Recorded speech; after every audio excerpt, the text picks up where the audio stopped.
Olá, olá, olá, professor Irineu Ruiz, mais uma vez com você aqui nas nossas redes sociais, passando para trazer uma dica para você muito legal, que é a possibilidade ou não de acumular dois cargos dentro da nossa Constituição. Quando olhamos para o artigo 37, inciso 16, perceba que a nossa Constituição, em regra, ela veda a possibilidade do indivíduo acumular remuneração de cargos públicos. Então perceba, em caráter de regra, é vedado esta acumulação, tá bom? Mas você, que é um estudioso aí do direito constitucional, sabe que toda regra comporta uma exceção. Na verdade, aqui nós não temos uma, nós temos quatro exceções que são importantes para a sua prova. Vamos lá. Primeira delas que você tem que lembrar é a nossa exceção, ela só é possível quando houver compatibilidade de horário, ou seja, o indivíduo pode acumular dois cargos públicos desde que o horário que ele esteja prestando o serviço de um não se confunda com o horário de prestação do serviço do outro, tá bom? Então vamos lá. Quais são as hipóteses de acumulação de cargos? Em medida excepcional. Primeiro, dois cargos de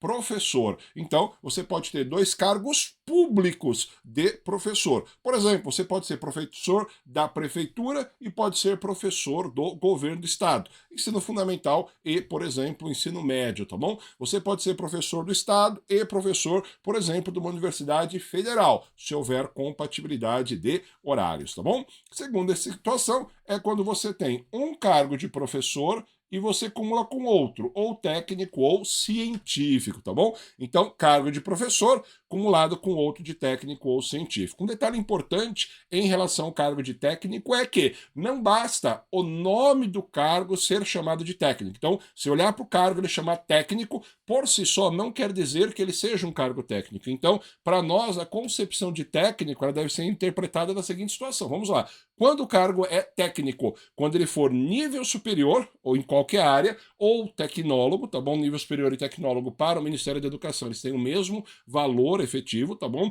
Ou quando você faz aqueles cursos que são técnicos profissionalizantes, como, por exemplo, técnico de segurança do trabalho, técnico de contabilidade, técnico de informática, e o cargo que você esteja prestando, ele exige o nível superior, tá bom? Ou ele exige o técnico profissionalizante. Agora, se seu cargo tiver exigência nível médio, ou tiver exigência a nível fundamental, você não pode acumular, mesmo que o cargo receba o nome de técnico, tá bom? Por exemplo, técnico do judiciário de alguns tribunais de justiça ou escrevente técnico do judiciário de alguns tribunais, ele traz para nós uma carreira de ensino médio. Não pode acumular. Agora, se ele trouxer para você o nível superior como exigência para posse, ou exigir de você um técnico profissionalizante, como os exemplos que eu lhe dei, é possível sim a nossa acumulação, tá bom?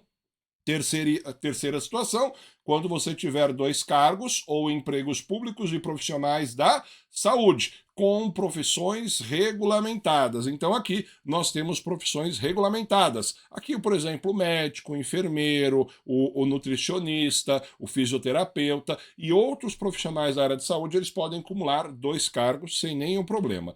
E a nossa quarta e última situação, ela praticamente passa desapercebido se não é o olhar atento do professor. Nós estamos falando aqui, ó, de um servidor público, de uma administração direta, autarquia ou fundação que está no exercício do mandato eletivo. Estamos focando especificamente no inciso 3, onde ele fala para nós, investido no cargo de vereador. Então, isso aqui vale para o vereador. Bastante cuidado, porque quando nós olhamos aqui para esse dispositivo, nós temos a regra, que é havendo compatibilidade de horários, e a exceção, não havendo compatibilidade, tá bom? Então, bastante cuidado aqui pelo preceito constitucional, porque uma coisa é o vereador exercendo um cargo eletivo, havendo compatibilidade de horário com a sua função do qual ele é funcionário da administração direta, autarquia ou fundações. Uma outra circunstância é quando não há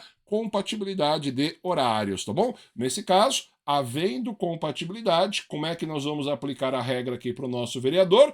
Perceberá as vantagens de seu cargo, emprego ou função, sem prejuízo na remuneração do cargo eletivo. Então, nesse cargo, ele vai receber a sua remuneração, exercendo a função de vereador e ainda continuará exercendo as funções na administração direta, autarquia ou fundações. Agora, em caráter excepcional, perceba, não dá para o nosso vereador aí exercer aqui, ó, não havendo compatibilidade de horário, será aplicada a norma do inciso anterior. O inciso anterior, ele é o caso do prefeito, onde você pode optar pela sua remuneração do cargo de vereador ou você pode receber a remuneração do seu cargo de origem. Beleza? Pontos bastante legais aí dentro da nossa Constituição. Forte abraço, encontro você no outro dia. Tchau, tchau!